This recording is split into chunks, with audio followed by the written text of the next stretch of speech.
Удоволствието да губиш.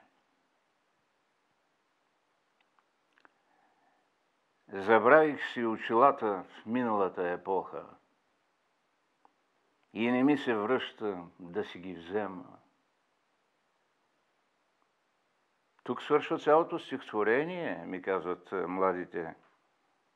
Аз упорствам безсмислено. Не. Може би тук свършвам аз, но текста продължава и почва моето видение разлъчно.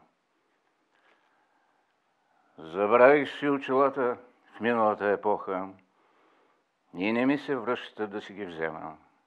Толкова не ми се връща, че предпочитам да се скитам полусляп.